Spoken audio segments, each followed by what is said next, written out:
Hello, my name is David, and I will be representing the Tempradoor group. For this video, I will be explaining what our code does on the Arduino side. So the first bit we have here includes the libraries we have referenced within our code, and we will also be defining specific pins on which the hardware speaks to. Followed up, we defined more of the existing startup functions and specific values, as well as which card numbers we will be speaking with for the two cards we have. And then we go on and again set some more registers. And B refers to pin number B, or yeah, pin number 2.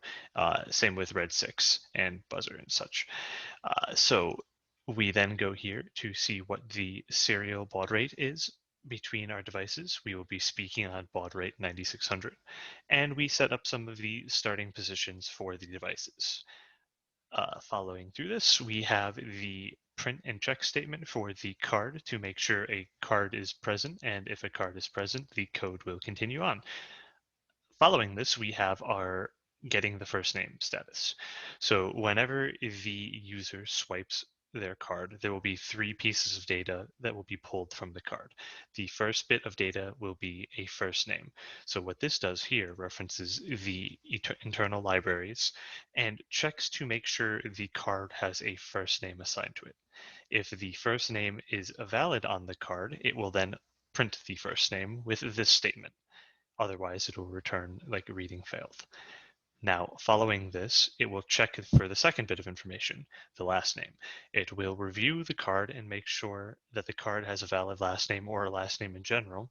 And once this last name is detected, it will go to this for loop and print the last name that was detected. Now, the most important part for our code, or not our code, but our project itself, is the temperature. We have a temperature variable here, which then saves the current temperature of the user when the card is swiped.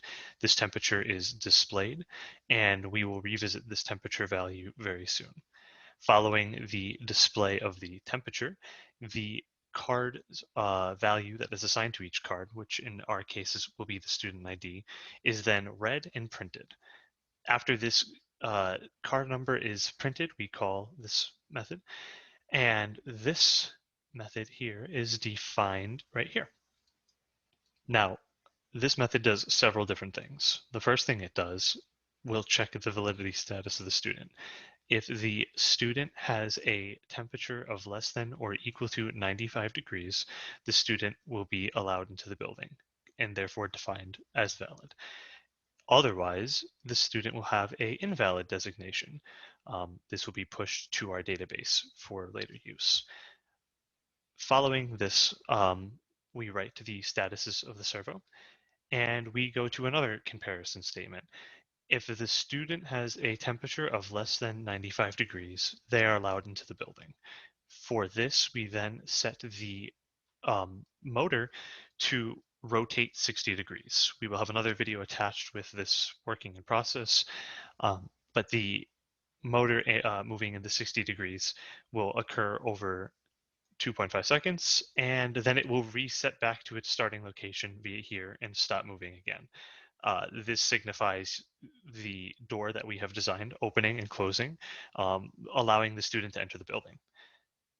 Following this, we check to see if the student has a temperature greater than or equal to 95. If this is true, we then turn on one of the red LEDs and we set a buzzer to the tone of 500 hertz. It's kind of quiet. It's not really the best, but with what we have, this is all we can do right now. It's the best sound signaling. There's then a delay for 1 second, and the buzzer is turned off, and the light is turned off. All values from the device are then flushed, and we are good to scan again. This process will repeat for every card swipe, and for every student, we will pull their name, their number, their temperature, the card number, which will signify their student ID, and their validity status. Students who are allowed into the building will start this statement here, which will allow them in. And if you are not allowed, you will have a audio tone and a visual tone signifying that you are not allowed in.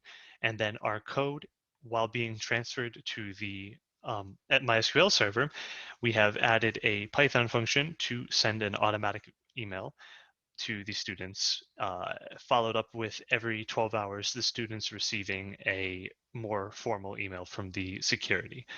This will be explained in later portions of our videos, and that's it for our Arduino portion. Thank you very much.